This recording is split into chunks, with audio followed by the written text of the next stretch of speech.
Bonjour à tous, je suis très content et voire même très satisfait de vous retrouver dans cette vidéo, tout simplement parce que cette vidéo va être un petit peu particulière. J'ai à mes côtés Pierre-Emmanuel de TP-Link que vous voyez juste à ma gauche. Bonjour à tous. Et Pierre-Emmanuel, il est à mes côtés bien tout simplement pour vous parler, j'allais dire, un peu mieux que je n'aurais pu le faire, de TP-Link, de ses produits et surtout de la méthode d'administration d'une gamme un peu particulière chez TP-Link qui s'appelle la gamme Omada. La gamme Omada, voilà. Eh bien, la gamme Omada, on va beaucoup en parler parce que on a un petit switch qui est juste ici. On vous montre pas tout de suite le switch, mais c'est un switch 10 gigabits qui est SFP+. SFP+, full fibre, 10 Go sur 8 ports. On va en parler un petit peu plus en détail. On va en parler un petit peu plus en détail. On va vous le présenter. Voilà.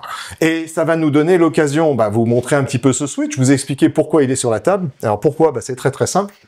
On va avoir une série de vidéos tout l'été. Tout l'été, Carpe Diem va vous sortir une série de vidéos sur le changement de cœur de réseau de notre société. Carpe Diem va dorénavant s'appuyer sur le switch TP-Link que vous avez juste ici, qui va être interconnecté en fibre optique, tout simplement pour renforcer notre réseau local. Et puis alors tout l'été, pourquoi? Parce qu'on va aussi avoir une nouvelle baie informatique. Dans cette nouvelle baie va être monté le switch TP-Link. Voilà. Alors le switch TP-Link, on va en reparler avec Pierre-Emmanuel d'ici quelques minutes. Mais pour l'instant, Pierre-Emmanuel, tu vas nous expliquer un petit peu finalement qui est TP-Link, d'où vous venez, comment vous fabriquez votre matériel, bref, je t'écoute, Pierre-Emmanuel. Tout d'abord, Didier, merci pour ton invitation. On est très heureux de participer avec toi on va dire, à ce lancement de partenariat. Tu as choisi une belle machine pour refaire ton réseau. On va en parler et on est très content vraiment de pouvoir en parler avec toi aujourd'hui ici. Eh bien écoute, le plaisir est partagé et effectivement c'est une sacrée belle machine parce que un petit cœur de réseau en 10 gigabits, on commence à être sur du sérieux. Alors bien sûr on va jusqu'à 100 aujourd'hui, mais déjà quand vous avez du 10 gigabits on est plutôt pas mal. Alors Pierre-Emmanuel, TP-Link est une assez grande société, une vieille société, innovante toujours, mais voilà, créée en 1996. Je vais passer quelques slides juste pour illustrer un petit peu mon propos aujourd'hui. Donc 1996, on fait partie effectivement des vieux constructeurs de matériel réseau, très spécialisés avec solide. Grâce à cette durée. Solide. Voilà, notre siège est aujourd'hui à Singapour. On est très orienté forcément réseau et connectivité. Pour vous donner un ordre d'idée, aujourd'hui, TP-Link, c'est plus de 22 000 personnes, parce qu'on a beaucoup d'usines, et on est aujourd'hui, pour la 12e année consécutive, le premier constructeur mondial de produits Wi-Fi. Un petit mot sur la fabrication, aujourd'hui, elle est répartie à différents endroits dans le monde, au Brésil, en Inde, au Vietnam, et on a, on va dire, les usines principales à Shenzhen en Chine. Ce sont donc tous les petits points verts. Voilà, tous les petits points verts qu'on voit sur la carte, ce sont nos usines. Et il faut savoir que TP-Link est un des rares constructeurs à vraiment tout fabriquer lui-même. C'est-à-dire qu'on va fabriquer aussi bien les antennes Wi-Fi qu'on va intégrer à nos points d'accès, faire le design des cartes mères, même on va dire les boîtiers métal ou plastique sont fabriqués par nous et sortent de nos usines. On a même des usines qui vont fabriquer nos blocs d'alimentation. Voilà. On ne prend rien sur étagère sur des constructeurs différents. On va dire vraiment TP-Link maîtrise toute la chaîne de production de A à Z. Ouais, parce que j'ai vu usine d'antenne, j'ai cru, pour être honnête, que c'était une petite erreur. Mais non, c'est pas une erreur. Vous fabriquez vos petites antennes. C'est pas une erreur. Petites antennes TP-Link fabriquées maison. Et la raison, c'est quoi derrière? C'est pas que pour dire c'est mes antennes. C'est quand même plusieurs raisons. Déjà, c'est évidemment d'avoir une maîtrise de la chaîne de production de bout en bout, et puis les appros, ça permet des approvisionnements effectivement. Ouais. Et puis une raison qui vous concerne, on va dire directement, c'est les économies d'échelle qu'on peut réaliser en fabriquant tout nous-mêmes, et ce qui fait qu'aujourd'hui vous avez des produits de grande qualité qui sont disponibles à des tarifs qui sont quand même très compétitifs aujourd'hui. Dans le slide précédent, tu montrais que ça faisait 12 ans que vous étiez numéro 1, c'est ça Numéro 1 sur les produits Wi-Fi. Sur les produits Wi-Fi. Peut-être c'est un bout de l'explication, c'est ça aussi. Exactement. Il faut fournir derrière. On n'est pas numéro 1 en vendant 2-3 pièces dans l'année. Je sais pas si vous l'avez capté, mais globalement en 2022, on était à plus d'1 milliard de produits distribués. Plus d'1 milliard. Plus d'1 milliard de produits distribués dans le monde.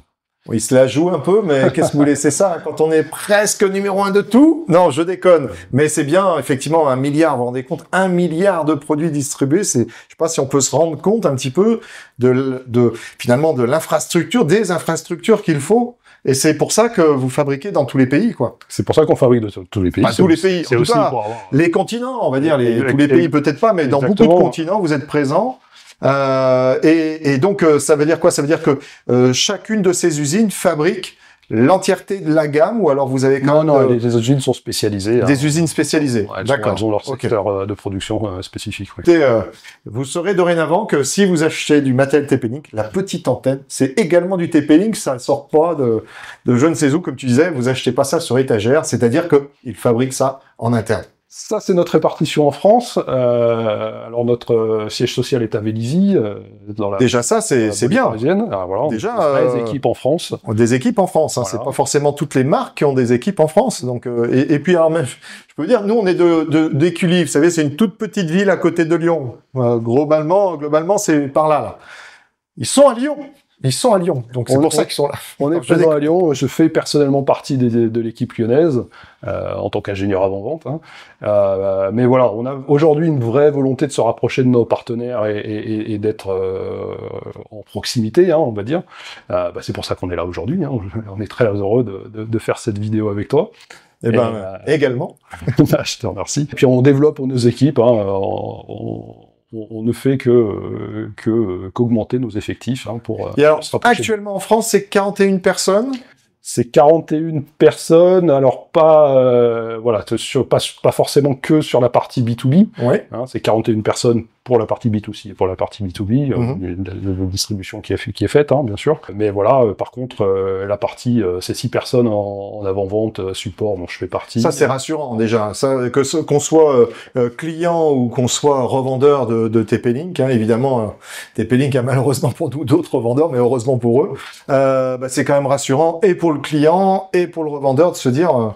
on a du support en France qui parle donc français, qui lit pas forcément que des PDF de façon un petit peu robotique, qui est formé en interne, qui est formé, voilà. On n'a pas de plateforme externalisée dessus. Ouais. Donc ça c'est quand même un réel plus. Hein. Faut toujours se le dire quand on achète des produits, c'est qui fait le support, d'où font les fabricants font ce support. Donc ça c'est un réel plus pour la marque, hein, très clairement. Ça c'est notre concentration, hein, bien sûr. Je te disais, on se rapproche surtout des TPE, PME, mais on est présent sur tous ces secteurs d'activité, hein, que ce soit le retail, les campings, hein, cette saison en ce moment, hein, évidemment. Si vous allez dans un camping, c'est du TP-Link. Ouais, peut être souvent. La rime, je suis pas sûr, mais c'est possible en tout cas. C'est possible en tout cas. Voilà. Si le Wi-Fi est de bonne qualité, en tout cas, il y a des chances que ce soit du TP-Link. Et ben voilà, ça c'est dit. Secteur hôtelier, la santé, et puis bien sûr certaines, on va dire. Administrations publiques, un type comme les mairies, hein, sur lesquelles on est assez présent. Et en termes de gamme de produits, il y a des gammes qui sont plutôt pour type camping, plutôt pour milieu hospitality ou tout ça, ou non, vous vendez un petit peu de tout, quoi. Oui, on vend un peu de tout. Alors après, on a bien sûr des équipements qui vont être un peu spécifiques. Les campings, c'est les Wi-Fi, j'imagine. Oui, bien, c'est beaucoup du Wi-Fi. Ils vont faire plus appel à des solutions de type pont, pour pouvoir amener du réseau sur des secteurs qui s'y prêtent pas forcément. Puis aussi sur les secteurs hôteliers, on va avoir plutôt des points d'accès de type de la série Wall, hein, pour ceux qui connaissent. Hein, donc c'est des points d'accès encastrables qui sont faits pour on va dire diffuser sur des zones bien définies le réseau. Alors Pierre-Emmanuel, là on vient de parler des verticalités dans lesquelles on vous retrouve, et comme je vous l'indiquais au début, il y a un outil chez TP-Link qui s'appelle Omada. Et Omada, ça va vous permettre notamment d'administrer, de superviser tous les produits TP-Link compatibles, gamme Omada, évidemment, parce que TP-Link fait aussi des produits qui ne sont pas Omada. Là, on parle vraiment des produits Omada, estampillés Omada.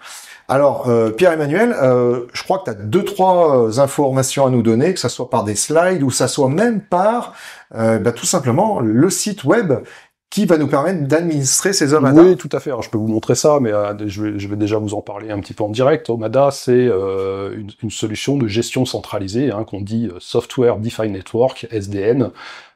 C'est une autre manière de penser le réseau, c'est-à-dire qu'on ne va plus configurer individuellement les différents équipements, hein, que ce soit des routeurs, des switches ou des points d'accès, hein, mais on va avoir cette notion de gestion globale du réseau, hein. On va penser le réseau en termes de profils globaux, et ce qui va nous permettre d'avoir une plus grande efficacité, et d'une part sur la supervision des produits, hein, la gestion de l'ensemble du réseau, on va avoir une supervision complète, et d'autre part, bien sûr, la configuration de ces équipements, hein. Typiquement, ici, on va installer très prochainement le fameux switch 10 Giga dans ta nouvelle baie. Avec la solution Omada, quand tu déploies un VLAN, tu n'as pas besoin d'aller dans chaque équipement, définir ton VLAN, spécifier les ports sur lesquels il est valide. Là, tu vas le créer de manière globale. Il va être provisionné sur tous les switches qui vont faire partie du site Omada qu'on aura déclaré.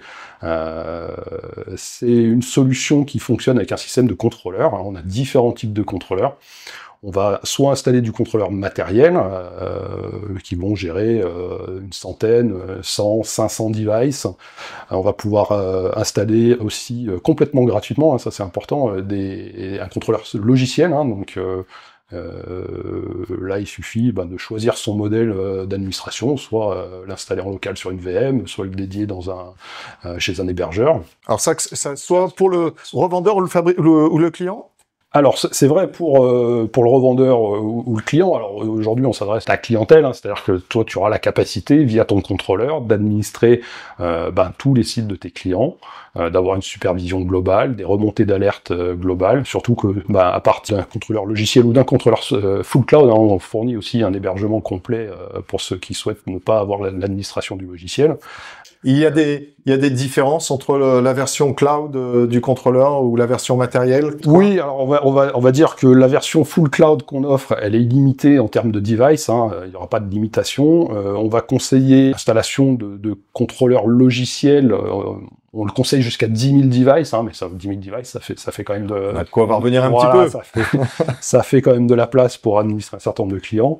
Surtout que en contrôleur full cloud et en contrôleur logiciel, on a cette capacité à fonctionner en mode ce qu'on appelle MSP, hein, c'est-à-dire qu'on peut vraiment classer par client et par site pour avoir vraiment une organisation complète et bien suivie, hein, de chaque partenaire. Ouais, donc le revendeur peut faire sa petite gestion comme ça avec tous ses clients. Et puis si on a à un moment donné un client un petit peu plus grand, qui a plus de devices, lui-même peut organiser ça avec des sites qui représenteraient ses agences, etc. Tout à fait, c'est exactement ça. C'est ça l'idée, quoi. C'est exactement l'idée, hein, c'est d'avoir les différents sites représentent effectivement les différentes agences qu'on peut avoir. Et puis après, dans ces sites-là, on va retrouver tout.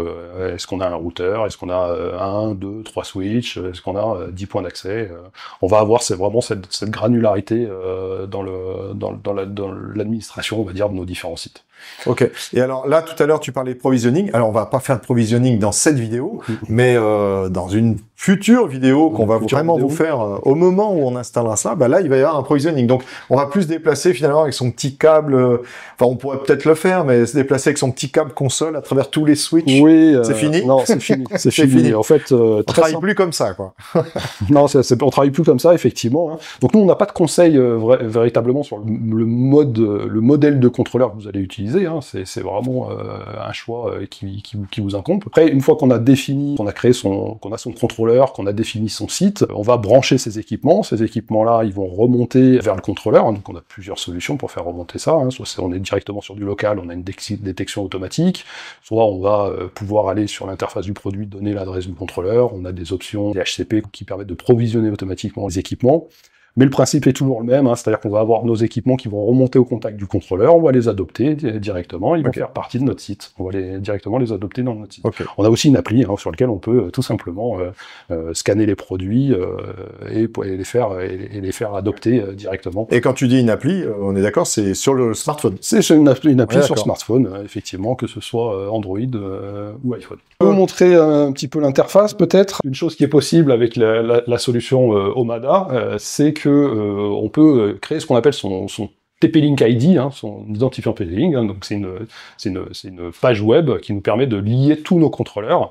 Et là, typiquement, c'est mon laboratoire. On voit très bien que je peux avoir aussi bien un contrôleur full cloud, avec un contrôleur matériel, avec un contrôleur software. Je vais voir immédiatement si j'ai un souci. Par exemple, typiquement ici, j'ai un contrôleur software qui est offline. On pourrait s'en inquiéter ou pas. Là, c'est maîtrisé, il n'y a pas de souci. Okay. Voilà. C'est ton lab, on est d'accord. C'est mon lab personnel. Et après, tout simplement, on lance nos actions d'administration. Là, je vais rebondir sur un contrôleur matériel. C'était mon petit câble console dont je te parlais il y a 2 minutes, c'est ça? Ton câble console. Donc, clac, clac, on est dessus. Et on arrive sur l'administration de l'appareil en lui-même. Je rebondis directement sur un de mes contrôleurs. Là, c'est un OC300 qui est capable de superviser jusqu'à 500 devices, pardon. Ce qui est déjà pas mal. Alors, je pourrais avoir plusieurs sites. Ici, je n'en ai qu'un. Donc, on voit déjà tout de suite, on a un certain nombre d'informations. On voit le nombre de devices qui sont gérés. Et après, je peux redescendre au niveau de mon site. Et ce que je vais avoir tout de suite, c'est ma landing page avec un certain nombre de métriques. Tout de suite, voilà, je vais voir si j'avais un équipement qui a un souci, ça apparaîtrait ici. Je vois qu'ici sur mes switches j'ai une petite alerte. Je sais pas si je peux le montrer. Ouais, on voit qu'un des switches est déconnecté. Donc. Et cette page-là, elle est parfaitement customisable. On peut créer différentes interfaces de supervision, que ce soit pour les points d'accès, les switches, la connectivité, les clients aussi. On va pouvoir voir les clients pour pouvoir prendre des actions aussi auprès des clients. Typiquement, une action basique, ça va être de repérer un client et pouvoir directement lui faire une assignation de DHCP statique pour s'assurer qu'il récupère toujours la même adresse sur le réseau. Ah ouais, directement à partir de l'interface. Directement. Alors je peux passer peut-être sur un contrôleur émulé où j'ai un petit peu plus de données.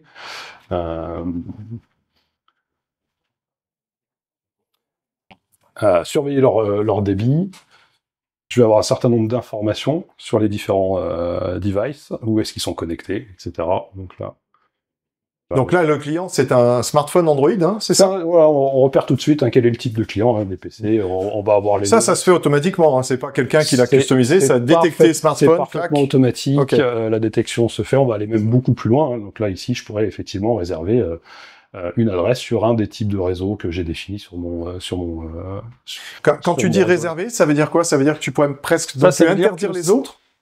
Alors, je pourrais bloquer un client, je peux lui limiter le débit, je pourrais le bloquer carrément si je vois qu'il a des actions qui sont pas normales sur le réseau. On va pouvoir surveiller, alors tout dépend effectivement du type de device que vous avez, que vous managez sur votre site. Il y a certaines fonctionnalités qui sont dédiées au routeur, il y a certaines fonctionnalités qui sont dédiées au switch. Bien sûr. Faire une réservation sur le DHCP, effectivement, ça suppose que j'ai un routeur Omada qui est installé sur le site. C'est toute la définition justement du software defined network, c'est-à-dire qu'en fonction des équipements qu'on a dans notre site, on va avoir accès à certaines fonctionnalités automatiquement. On va pouvoir très simplement prendre des actions, typiquement déployer des profils VLAN si on a des switches, sur tel port, je vais déployer tel type de profil, pour tel client, je vais prendre telle action. Si on a des fonctionnalités avancées de routeur, on va même pouvoir contrôler les applications qui sont utilisées par les différents clients sur le réseau. Donc, c'est-à-dire qu'avec un seul outil d'administration, tu peux définir finalement tout un tas de politiques qui vont en venir après s'appliquer sur différents matériels. C'est pas que des points d'accès Wi-Fi. Exactement. Parce que là, finalement, le smartphone il était sans doute relié en Wi-Fi. Il est sans doute relié en Wi-Fi, mais ça, on peut le voir très simplement. On a cette fonctionnalité de carte ici. Ah ouais, ok. Qui est vraiment très pratique. Je peux le fermer. Cette carte, elle est vraiment dynamique. Elle va nous donner de l'information directement sur le type de lien qui est utilisé. Ouais.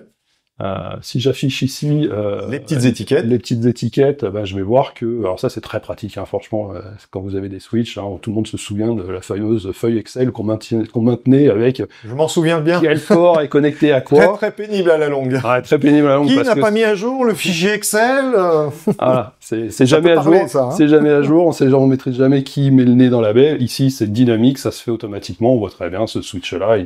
Il est branché du port 26 au port 8 sur ce switch. C'est presque un des points que moi, en tout cas, je trouve presque le plus séduisant quand on a ce type de synoptique, c'est savoir effectivement comment on est connecté là entre les deux switches. Parce que bon, vous faire un trait, c'est facile. Par contre, vous dire, là, on est sur le port 26, et puis là, on est sur le port 8. je peux vous dire que quand vous avez un techos qui est de l'autre côté de la France ou d'où vous voulez et qui sait pas et qu'il faut guider ou que c'est même un client qu'il faut guider ou à l'inverse, que vous êtes dans le bureau en train d'administrer tout cela, bah, si ça n'est pas noté dans le fichier Excel dont tu parlais, et ben vous avez intérêt d'avoir un outil comme ça. Sinon, vous perdez des heures et des heures, et puis vous risquez surtout d'éteindre des mauvais ports, de faire débrancher des mauvais ports. Donc ça, rien que ce truc-là, là, c'est topissime. Alors ça, c'est vraiment très très pratique. Hein. Moi, j'adore cette fonctionnalité, hein, personnellement. Et alors, Pierre-Emmanuel, je te challenge un petit peu encore sur ce point. Dis-moi. C'est automatique, c'est pas, c'est pas un Gugus qui allait taper 26 et 8, hein, on est d'accord. Ça se construit tout seul, effectivement. Ça se construit tout seul. C'est dynamique, hein, et puis si on change, hein, ça va détecter. Il y en a qui change le port, hop, ça se met à jour. Ça va se mettre à jour automatiquement. Là, typiquement, on va voir que si je descends au niveau d'un point d'accès, je vais voir les clients qui sont connectés, je vais voir à quel canal ils sont connectés, sur quel SSID, etc., quelle est leur vitesse, et puis je vais pouvoir retrouver dynamiquement ce que j'avais tout à l'heure. Donc on part de très haut du cœur de réseau, quasiment, et puis on redescend jusqu'au device qui consomme... Exactement. Qui consomme quoi, qui fait quoi, comment est configuré mon réseau, etc. Bon, on peut montrer 2-3 petites choses encore, peut-être. Hein. Là, on va avoir la liste des appareils. On va pouvoir voir tout de suite quels sont les différents types d'équipements qu'on a sur notre réseau. Un routeur Wi-Fi, différents switches, et puis nos points d'accès. Les versions des firmware. On va gérer effectivement notre versionning directement depuis la plateforme, hein, avec la possibilité de mettre à jour directement les équipements. Faut considérer qu'on a des releases majeures qui sont publiées au moins 4 fois par an, hein, on va dire. Le matériel est suivi, quoi. Oui, tout à fait. Tout à fait. Omada, c'est vraiment quelque chose qui vit, qui se développe, hein, et qui s'améliore de jour en jour. Hein. On a tout un tas de fonctionnalités qu'on attend aussi. Hein, je vais pas. J'ai cru que j'allais avoir un scoop là, mais non, je vais pas donner de scoop, mais on a un certain nombre de fonctionnalités qui arrivent. Alors on va donner une. Hein, on a une gamme aussi de caméras qui s'appelle la gamme Vigi, hein, qui arrive. Et très prochainement, il sera possible via Omada de contrôler et son réseau de caméras sur la même interface. C'est un autre device finalement qui lui capte. Voilà. C'est pas un secret parce qu'on en a déjà parlé, donc je me permets. Ça arrive très prochainement. Désolé, je vais travailler un petit peu jusqu'à la fin, on sait jamais. Sur un malentendu, il va nous en donner un vrai. Alors, on parlait plus sérieusement des mises à jour de firmware. On peut faire un client qui aurait, je sais pas, 50, 100 points d'accès Wi-Fi. On peut mettre à jour comme cela la flotte complète. Bien sûr à jour tous les points d'accès par lot. On peut faire des actions par lot de toute manière. Donc c'est un gain de temps phénoménal, quoi. Là, on n'est pas sur de la configuration de profil, hein, mais de profil générique. Là, on voit qu'on peut quand même venir faire de la configuration directement. Typiquement, est-ce que je vais outrepasser la configuration générique que j'ai sur mon site pour dire que sur tel port, tel switch, je veux que tel VLAN soit une tag plutôt que tagué.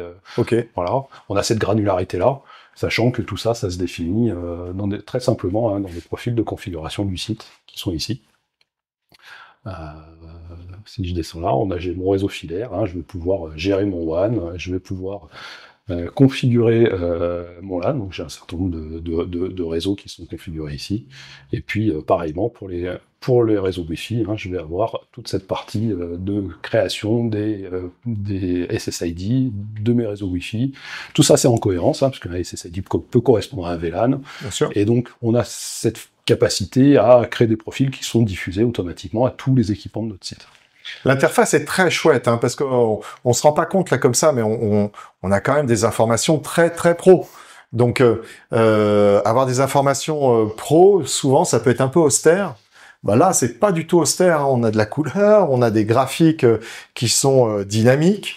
Tu l'as dit tout à l'heure, mais c'est entièrement customisable. Ah, c'est entièrement customisable, hein. Il suffit. Ça aussi, c'est quand même top, hein. De venir ici, de sélectionner quel type de métriques je veux avoir. Hein. Là, j'en ai tout un tas. Il y en a qui sont pas sélectionnés ici. Hein. Et puis, il suffit de valider et j'ai la mise à jour en temps réel, hein, de mes différents métriques. Hein. Donc, je vais surveiller ma bande passante, l'usage de ma mémoire, etc., etc. Quels sont les SSID les plus utilisés, quels sont les points d'accès les plus utilisés, ça c'est vraiment très pratique. Bien sûr. Ce que je voulais vous montrer aussi, c'est la partie report. Hein. C'est-à-dire qu'on va pouvoir créer. Pierre-Emmanuel est inarrêtable sur la partie Omada. Je vous le dis, la vidéo va durer à peu près 3 heures, 3h30. Et puis, au bout de 3h30, on vous montre le switch, c'est promis. Restez avec nous. Un dernier mot sur les rapports. Hein. Vous pouvez construire vos rapports. Hein. On voit, on a une granularité. Et tout ça, c'est paramétrable. On peut se les faire envoyer de manière automatique à différents moments. Ça fait de tout ce qui est alerting également. On peut se fixer des seuils ou clac, on l'a tout de suite. Alors tous les niveaux de log, hein, on a différents niveaux de log. Hein, on a de l'événement, hein, tout simplement de l'event. On a de l'alerte. Et on a le déclenchement d'email. Hein, et ça, c'est vraiment l'utilisateur qui choisit quel type de log est pour lui plutôt une alerte, plutôt juste un événement, ou vraiment c'est quelque chose de très important à surveiller, déclencher l'envoi d'un email directement. D'accord, ok. Donc c'est pas que le rapport a posteriori, quoi. Ça peut être c'est pas le immédiat. Rapport a posteriori, on peut avoir de l'alerte en direct, effectivement. L'application permet ça. Hein. L'application ne permet pas que aussi de faire du provisioning, on va dire, d'équipement. Hein. On peut faire de la configuration et on peut aussi avoir les informations en direct sur l'application en se connectant au site. Hein. Et tu le fais dans la main parce que j'ai pas mon téléphone. Parce qu'il n'a pas son téléphone. Mais s'il avait son téléphone, on fera peut-être 2-3 incrustations. Mais tout cela, bien évidemment, ou pas bien évidemment, mais en tout cas, dans notre cas, c'est la chose réelle. On peut avoir ça sur un smartphone. On peut avoir ça sur un smartphone, oui. Et donc, ça veut dire quoi? Ça veut dire que pour un client ou un revendeur ou un technicien, avoir la possibilité finalement de répondre à un appel à un client qui aurait un souci, et puis hop, d'aller sur Omada, et tout de suite visualiser la nature du problème, aller guider et commencer à guider le client. Typiquement, un technicien qui sera en intervention quelque part pourrait quand même répondre à un client et avoir dans sa poche son application. On se rend pas compte comme ça, mais ces dernières années, l'informatique, le cloud, je dis pas souvent du bien du cloud, hein, si vous suivez un petit peu notre chaîne, mais là, voilà, il faut reconnaître que le cloud a apporté un lot de solutions en termes de supervision, d'administration. C'est incomparable avec la méthode qui était avant utilisée avec un simple site web où il fallait se connecter sur une interface, monitorer un switch. Je te reprends parce que Omada, c'est du cloud si vous le voulez. Ça peut aussi, comme ce qu'on a dit sur leur matériel, c'est peut aussi... J'ai remis 100 balles dans un piano, là, je vais vous dire. Non, mais Pierre-Emmanuel, tu as raison. C'est pas forcément du cloud, parce qu'un client qui, justement, voudrait une solution très hébergée, il a sa possibilité de le faire, hein, c'est ça? Tout à fait, il a sa possibilité de le faire. Il peut aussi simplement mettre un contrôleur matériel chez son client. Chez son client. Tout simplement, et se servir juste de la page la page du TP-Link ID, en fait, hein, pour rebondir sur ces différents contrôleurs et ces différents sites. Ok, donc pour quand même avoir raison au bout d'un moment, je vous dirais que c'est quand même une logique qui, de toute façon, à un moment donné, un client, évidemment, il peut souhaiter, et sans doute avec raison, avoir cela chez lui si ça le rassure, si ça correspond tout simplement à sa méthode de travail et puis à sa volonté d'ouvrir ou pas ouvrir son réseau. Mais c'est quand même une gestion globalisée qui est radicalement différente de ce qu'on pouvait avoir il y a quelques années. Rendez-vous compte, là, tu as parlé à un moment donné de 500 ou 10 000 devices. Avec une interface, cloud ou pas cloud, on peut émerger et monitorer l'ensemble. Et même illimité, si vous voulez. Et même illimité. Nous déléguer la gestion du serveur, ouais. Ouais. Donc c'est quand même un point qui est très important de se dire, il y a les produits, mais à côté de ça, il y a aussi la solution d'administration qui rajoute une valeur finalement au produit. À un moment donné, tu as abordé le sujet du tarif pour Omada. Est-ce que tu peux nous en parler? Alors Omada, si vous installez un contrôleur matériel, il y a le coût du contrôleur matériel. Bien sûr. Le software est complètement gratuit.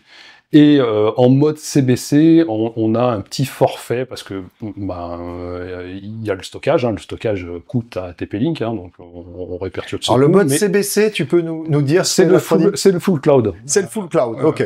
C'est le full cloud où là on a un système de licensing. Voilà, c'est une quinzaine d'euros par device et par an pour vous dire. C'est vraiment pour on va dire amortir le coût de l'hébergement. De toute façon, il y a un coût d'infrastructure chez vous, évidemment. Le coût d'infrastructure. Alors, je sais pas si c'est intéressant d'en parler, mais pour information, pour l'Europe, c'est de la WS hébergée en Allemagne. Donc ça reste très local. Hein, bien Ouais, sûr. bah, je pense que c'est effectivement un point qui est assez important parce que tout ce qui est RGPD, à un moment donné, alors même si il n'y a pas des data des utilisateurs qui vraiment en tant que tel trafiquent, j'imagine au niveau du site, mais il y a des métadatas, il y a des Jamais. Voilà, Ça, c'est important. La data utilisateur ne remonte jamais sur le contrôleur. Quel que soit le type de contrôleur, et jamais la data utilisateur ne remonte jamais au contrôleur. Tout ce qu'on aura, c'est les métriques finalement du fonctionnement. Ce ne sont que le provisioning, voilà. La surveillance du réseau, etc. Mais à aucun moment la data utilisateur ne passe par le contrôleur. Voilà. Et donc, comme tu l'indiquais, la solution quand elle est hébergée chez TP-Link, c'est AWS. En Allemagne. En Allemagne. Voilà, donc ça reste européen et sans doute que pour certains d'entre vous, ça a une importance d'avoir un cloud, certes, mais hébergé. C'est important pour certains marchés, effectivement. Tout à fait. Pour nos clients. Et donc dans ce cas-là, tu le disais, il y a une petite licence, mais autrement, il y a un point qui est donc à noter, c'est qu'il faut acheter ce contrôleur. Et après, c'est totalement gratuit. Cette partie-ci, tout à fait, si tu sur le contrôleur, est gratuite. Il n'y a pas de licensing sur les mises à jour. Ça sera toujours gratuit. TP-Link n'a pas envie de vendre du logiciel, en fait. C'est pas notre but. Nous, on vend du matériel. Vous avez compris, on a des usines. Et le support logiciel accompagne notre matériel. C'est pas, on vendra jamais la partie software, en fait, à proprement parler. Okay. Donc c'est un autre avantage finalement acheter du produit TP-Link. C'est un autre avantage, c'est une autre économie d'échelle aussi pour nos partenaires. Hein. La seule chose, ça va être sur le contrôleur full cloud, voilà, pour amortir les coûts d'hébergement. C'est une quinzaine d'euros par device et par an en moyenne. Bien sûr, ça dépend de votre volume, etc.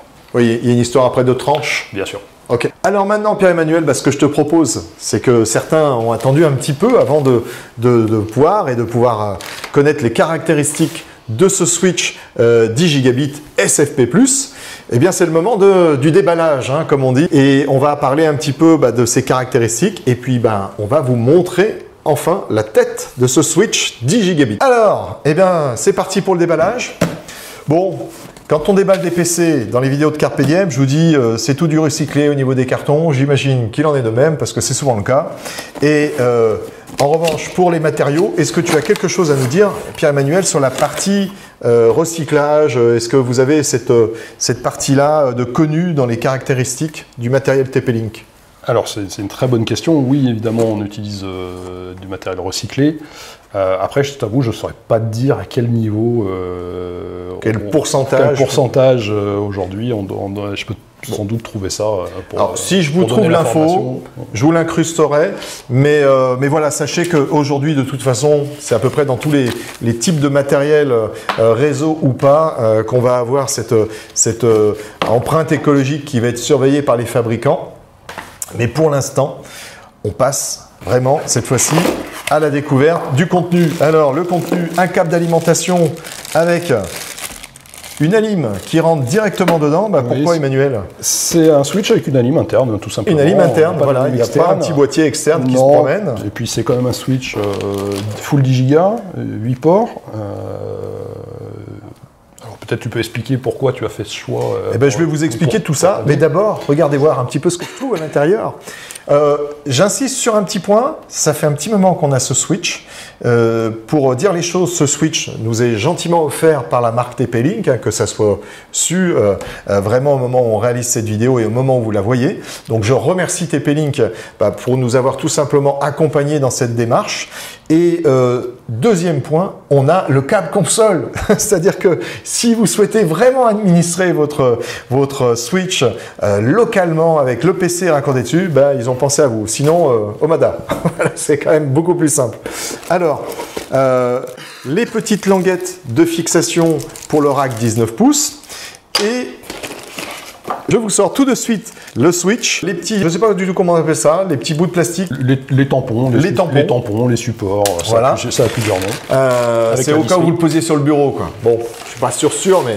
On a rarement un switch 10 Go posé sur le bureau. Pas encore. Déjà, quand on a du 2,5, c'est déjà balèze, mais non, un switch 10 gigabits, c'est plutôt rare. Je vais vous expliquer pourquoi on a tout simplement eu la volonté d'avoir ce switch au sein de notre réseau. Alors, comme on l'a dit depuis le départ, du 10 gigabits, full 10 gigabits, Donc, bien évidemment, c'est souvent dans des cœurs de réseau que vous trouvez du 10 gigabits. Et nous, pour être très transparent avec vous, nous avons un data center Proxmox. Alors, je suis certain que parmi vous, il y en a qui connaissent Proxmox. Donc Proxmox est une suite Linux, on va dire, qui permet de virtualiser des serveurs donc virtuels, bien évidemment. Donc tout simplement, quand vous avez un cœur de réseau qui commence à être un petit peu trop lent par rapport au VM, que vous passez d'un nœud à un autre nœud dans votre data center ou votre cluster, eh bien ça rame, ça peut ralentir les machines virtuelles qui tournent. Donc les utilisateurs qui utilisent ces machines virtuelles, à un moment donné, ils disent c'est pas possible, on peut plus bosser. Dans ce cas-là, vous êtes obligé forcément d'augmenter la vitesse de votre réseau interne, le réseau qui va être utilisé pour passer justement les VM d'un node à un autre node. Et c'est précisément la fonction que va avoir ce switch, c'est d'assurer le transfert de toutes ces VM qui vont passer potentiellement d'un node à un autre, à un nœud, si vous préférez, d'un nœud à un autre nœud, donc d'une machine physique à une autre machine physique. Et là, il nous fallait du 10 gigabits. Donc, on a les petits ports comme ceci. Donc, tu peux nous parler peut-être maintenant un petit peu des caractéristiques de ce switch. Alors, première chose que je voudrais dire, c'est que tout produit Omada, comme ce switch ici, est avant tout, n'est pas forcément contrôlé par la solution Omada. C'est-à-dire qu'on a une interface web, on contrôle le switch si on veut dans Omada. D'où éventuellement ce petit effectivement, c'est pour ça qu'on a un port console, c'est pour faire du CLI dessus, on peut le faire en telnet, SSH, etc. Et on a aussi une interface web de management. Donc effectivement, ici, on est sur un switch full 10 Go, SFP+, uniquement avec des ports SFP, parce que ce que tu voulais aujourd'hui, c'était de la fibre dans ta baie. On est sur un switch de niveau 2+. Alors c'est un switch qui va supporter des fonctions comme le spanning tree, l'agrégation de liens, et spécifiquement, peut-être on peut en parler, tu as choisi des modules 10 Go SFP+, en double LC pour de la fibre monomode. Donc ils sont construits par nous ici également, avec les bras de fibre ici, ça c'est le double LC, ce sont les connecteurs double LC.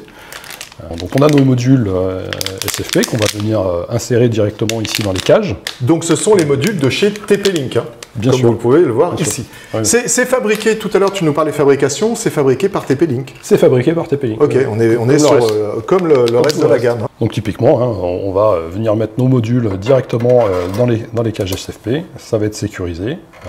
On va enlever le petit cache et on va venir interconnecter nos fibres en connecteur WLC directement. Ceux qui ont l'habitude de la fibre connaissent ça très bien.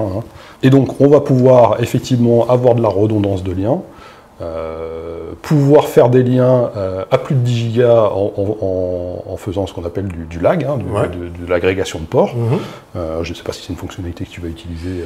Alors, nous, pour l'instant, on ne va pas faire d'agrégation de ports, on va les utiliser de façon unitaire, on va dire. Donc, chaque module GBIC SFP+, va être utilisé par un des nodes qu'on a, donc une des machines physiques que nous avons au sein de notre data center.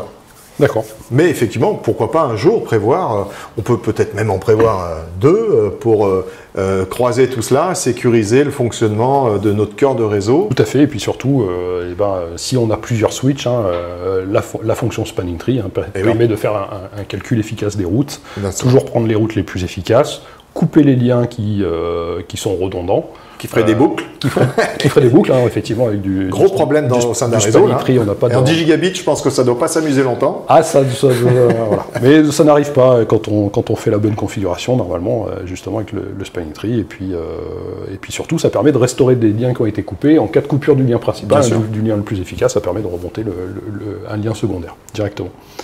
Voilà, qu'est-ce qu'on peut dire d'autre, c'est 160 gigabits de switching au global sur cet équipement. Et donc, dans les futures vidéos, alors Pierre-Emmanuel ne sera pas présent. Si vous voulez revoir Pierre-Emmanuel une deuxième fois, il faudra revoir cette vidéo. Pierre-Emmanuel ne va pas être là dans toutes les vidéos. Mais en revanche, dans les futures vidéos, vous allez nous voir installer, alors la première chose, installer la nouvelle baie, parce que ça va passer par là. Mais dans la future vidéo, les futures vidéos, on va installer ce switch au sein de la baie, puis le connecter à Omada pour superviser tout cela. Et à ce moment-là, on va se faire des petits tests de performance pour voir un petit peu la qualité. Tu nous as parlé de la vitesse de fond de panier du switch. Bon, bah, alors, je suis pas certain qu'on l'atteigne parce qu'il faut évidemment avoir tous les ports de connectés, ce qui sera pas notre cas a priori pour l'instant. Mais on va voir un petit peu ce qu'il a dans le ventre. On va faire des gros tests de performance, bah, tout simplement en déplaçant déjà des VM d'un node à un autre node et voir bah, si on a un réel gap de performance qui est franchi. Et franchement, je suis assez convaincu d'ores et déjà. Et enfin, on fera une petite vidéo, une dernière vidéo. Alors peut-être que Pierre-Emmanuel, si tu es de passage, tu viendras nous voir à ce moment-là. Bah, écoute, avec grand plaisir. Et on fera une sorte de conclusion. Voilà, une sorte de conclusion. Ça sera sans doute dans la fin de l'été. Tout sera en eau, tout sera en place, tout sera fonctionnel. Et on vous fera un petit retour d'expérience. C'est toujours intéressant quand même d'avoir et la théorie, la pratique et le retour d'expérience qui finalise finalement, justement, l'expérience. Et l'expérience, merci déjà de nous l'avoir partagé parce que Pierre-Emmanuel nous a longuement expliqué toutes ces interfaces. Il aurait pu tenir 2h30 là-dessus parce que je sais qu'il est passionné par Omada et par toutes les possibilités offertes par Omada. Donc, et il ne me reste plus, Emmanuel, qu'à te remercier vraiment chaleureusement de ton passage chez nous. Bah, écoute, c'est moi qui te remercie. Et tu es donc le bienvenu pour la conclusion. Écoute, tu es invité. Je me libérerai. Si tu m'invites, je serai là. Y a pas de souci. Tu es invité permanent de la chaîne YouTube de Carpe Diem IT. Mais plus sérieusement, c'est vrai que ça sera sympa de t'avoir à nos côtés pour discuter un petit peu sur un format plus court. Là, vous l'avez compris, le format était un peu long. Là, ça sera un format plus court, retour d'expérience avec Pierre-Emmanuel. Voilà. Merci à nouveau. Merci. Peut-être juste un petit mot de conclusion pour la fin. Ah ben, je t'en prie. On a tout un cycle de formation certifiant qui sont gratuits. Carpe Diem. On a passé, voilà. Ce qui fait un vrai partenaire sur lequel on peut compter et qui a été formé sur nos solutions. Et oui. Je vous invite tous à vérifier quelle formation se fait proche de chez vous dans les semaines ou mois à venir. Et je vous invite à vous inscrire, bien sûr. Ok, merci effectivement de cette précision parce que le matériel ne s'administre malgré tout pas tout seul. Hein, il ne suffit pas juste d'avoir la solution Omada et puis le produit. Il faut passer effectivement une certification que nous avons donc passée et c'est aussi par là que se passe une belle installation, une belle réalisation et un client satisfait. Donc il faut des revendeurs formés, des clients heureux et nous aussi. Voilà. Exactement. Merci Pierre-Emmanuel. Merci à toi. À très bientôt. Au revoir à tous.